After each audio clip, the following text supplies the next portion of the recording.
channel ni Carla. Para sa kanya din po ito, para sa future niya po. Thank you so much. Insidente pala dito. Oo. Anong nangyari bro? Kaya kailangan na talagang mapabakudan yung bahay. Ay siya po? Oo. Bakit po? Ayan. Ba't ano nangyari? Itong nakaaging si Mana po, inaagong ko po, amay siya nagbahog ng manok. Tapos, banggi pa lang po kayo ito, garo may nagang lakaw dyan sa may libod dyan. Tapos pagkaaga po, nahiling kaagong ko may sinigarilyuhan dyan sa may tungod kang kwarto ni Carla. Kwarto ni Carla, di ngayon po, sabi ko sa agong ko tamay po kami ibang maisipan. Tigpalagan ko po ning, ito po bagang buti. Tigpalagan ko ning pako, sabi ko, pag naghiro niya ako pag naghiro niya ako yung, itong salamin kang kwarto ni Carla sa bintana, may tao talaga. Oo. Pero tapos sabi naman po ni Ate Nora, itong banging ito na naistorya ko sa iya pag-aagahalik ko sa Ate Nora nakaistoryahan kami. May nagduman daw din sa inda. Sabi niya daw ning manggi sigarilyo ta. May sa mga sigarilyo. Yan agom ko po dahil man niya nagsisigarilyo. Tapos yun na po nga na ito ang sabi niya pati daw si itong pantiniros anak ko adi man sa may libod na inda. Ni Ate Nora. Kaya sabi ko, Ate Nora, may tao talagang naglalandi bihos sa tuya. Kaya sabi ko po nga, kay Ate Nora, tahagas din ako. Pero may po siyang mayroong kaibahan. Hindi na lang niya ako itumaturog sa muya na harong. Minsan po yan, inaabot ng hika. Ay, hirak man po ako. Garo sa diring tao ko na din yan. Ay, si Ate Nora. Grabe pala na eh. Habo man po. Habo man sa iyo po. Kundi po dyan. Araw po nga ni kayo tama pa man ng bridge. Abintana ako. Iyo po ati gahagas ko kung halimbawa ganyan akong si Carla mag-uli. Iyo po pagtatakot ko na dapat po talaga niya magawa ng kudal. Iyo po niya nakahagas ako. Bro, no? At palaot ka, no? 1 a.m.? Iyo po. Ay, grabe! Maano po yan, Igde? Alauna po. Olives. Alauna Uwit ka na po. Ay, ano natin kay Sir? So yun mga kalingap, ayan, magandang araw po sa lahat.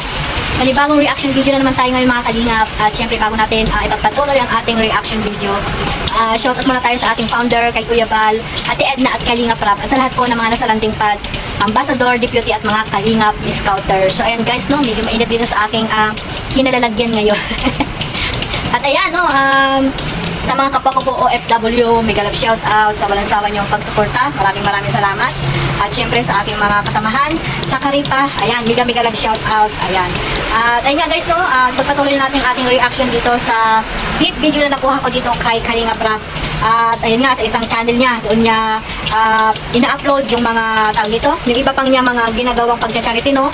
Katulad na pagpunta niya doon kina Carla, sa bahay nila Carla, at doon nga, no, yung mga keyboards in mission ang kanyang inutusan. Sila Kalingap Ian, sila Kuya Neil, kasama pala doon, no, ang reactor ng, sa kalam na reactor ng Jomcar, ayan, si Kuya Neil. At ayun nga, napag-alaman nila doon sa nanay ni Carla na at tatay niya na may mga tao pala na umaali-aligid doon sa kanilang bahay mga kalingap, no? Ganyan naman talaga guys sa sa probinsya, lalo na pag malapit ang Pasko. Nako, maraming mga kawatan mga kalingap. At ayan guys, no, sana as soon as possible ay magawa ng paraan, at mapabakuran na rin yung bahay nila, at ganoon din kila Rose Ann pala. Ganon din pala yung nararamdaman ng nanay ni Rose Ann. At ayun nga, no, may isang gamit niya si Rose Ann na kinuha na daw ng tao na yon, kung sino ba yung kumuha. Baka nalipad lang ng hangin. So yun nga guys, no. Pero hindi seryoso po yan, nausakan mga kalingap, no. Hindi basta-basta yan kasi nakakatakot talaga doon sa kanila kasi nga parang gubat na yung tinakalikod, no. Wala silang mga ibang kapitbahay doon, lalo na yung nanay ni Rose Ann na nag-iisa lamang sa kanyang bahay. So ayaw naman daw na patulog doon kila Carla kasi doon naman daw pinakatulog ng nanay ni Carla kasi nga, di ba nga, wala nang iba-iba sa kanila yan si Ate Nora. So ayan guys, ganyan naman talaga pag ayaw talaga umalis, no, matulog sa ibang bahay. Mas po kasi komportable pag sa sarili bahay matulog, di ba mga kalingap. Kaya siguro ganun yung naiisip ni Ate Nora sa hindi siya pumayag doon na matulog kila Carla. At ayun guys, no, parang may punteriya, no, pinupunteriya yung kwarto ni Carla mga kalingap. Ano kaya ang doon, no, ng lalaki na yun, no? Akala siguro ay nandoon lagi si Carla, no, natutulog mga kalingap. Kaya nakakatakot din. Kaya sana maging safe po doon si Carla pag uuwi po ng kanilang bahay, no. Huwag na muna doon matulog sa sarili niyang kwarto kasi nakakatakot mga kalingap sa panahon ngayon. Kahit nga sa Manila, di ba? May mga tao talagang kinukuha yung mga bata, nire-rape, di ba mga kalingap? So sana guys, no, safety first. Ayan. So sabi nga nila Kalingap Ian na doon muna matulog si Carla sa kanila, no, sa kanilang kwarto, magkakasama muna sila habang hindi pa safe yung kanilang bahay, no, wala pang bakod.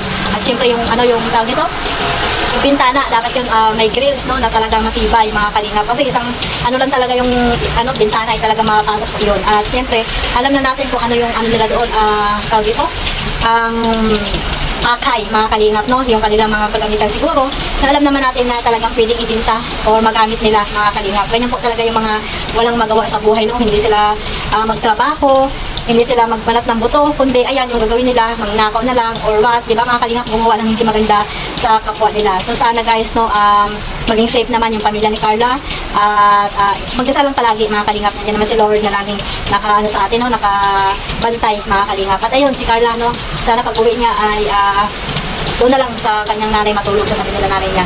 Huwag muna doon sa kwarto kasi nakakatakot doon. Nakakatakot baka hindi mamalaya ng mga magulang niya, napasok na siya doon sa loob, di ba, mga Kalingap? Hindi natin alam ang panahon na pwedeng mangyari, di ba? Kaya sana maging safe po sila. At ayun, no, supportahan lang natin sila, mga Kalingap. At maraming salamat sa suporta ninyo dito kay Kalingap Rap. At syempre, huwag niyo pong kalimutan suportahan ang mga love team na binuo ni Kalingap Rap. At yan naman po yung natin, yung tawag dito, yung layunin natin makatulong po kila Kuya Bal at Ate Edna at Kalingap Rap sa kanilang mga ginagawang pagcha-charity works, no, lalo na itong programa nila at itong binuong love team ni Kalingap Rap para mas marami pa siyang matulungan po dyan sa Pilipinas. So ayun guys, maraming salamat po sa lahat ng sumuporta po sa love team din ng Jomcar, mga Kalingap. Kaya suportahan nyo lang po at ipagpatuloy nyo lang po ang pagmamarathon at more million views pa ang dumating po dito. Ayan, pasubscribe na rin po kay Carla. Ayan, mayroon na po siyang channel. Sa hindi pa po nakasubscribe sa kanya, ayan, pasubscribe na po para pagdating ng panahon ay makatulong itong YouTube channel ni Carla. Suportahan na lang po natin guys. Huwag na po tayong tawag dito, kung ano-ano pong sinasabi nyong negative laban dito po kay Carla, no, mga Kalingap. Suportahan natin siya bilang isang Kalingap Angels, no. At ayan, no, yung mga Kalingap Angels, suportahan natin yung mga love team ni Kalingap Rap. So ayun guys, maraming salamat po sa suporta ninyo sa aking YouTube channel. Ayan, mag-ingat po tayo lahat, mga Kalingap, sa amanda ko kayo ng mundo na roroon ngayon. Ayan, God bless us all. Bye-bye.